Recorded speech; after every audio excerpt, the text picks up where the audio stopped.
هو ايه افضل مسلسل اتعمل عن الصعيد في الوقت الحديث اللي احنا فيه ده؟ اكيد بدون منازع مسلسل طايع. مسلسل طايع يا جماعه، انا راجل صعيدي وعارف بقول لكم ايه. المسلسل ده بيتكلم عن الصعيد بشكل واقعي، مش 100% ولكن واقعي حبتين، على عكس مسلسلات تاني شبه الخيال. يعني مش شبه، هي خيال 100%، يعني فاهمني. يعني مثلا المسلسل ده كتابيا كتابة محمد دياب. مين محمد دياب ده يا جماعة؟ ده الراجل اللي عمل لنا اخراجه، يعني كان مون نايت.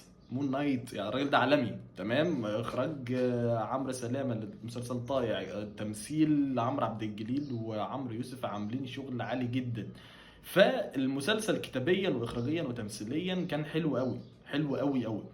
لو بقى هتقارن مثلا المسلسل ده بالاعمال اللي اتعملت بعد او اللي اتعملت قبله، انا مش فاكر ايه اللي اتعمل قبله قريب منه، ولكن بعده مثلا كان مسلسل نسل الاغراب، فاحنا قدام كارثه فنيه. يعني نسل الاغراب ده سيء.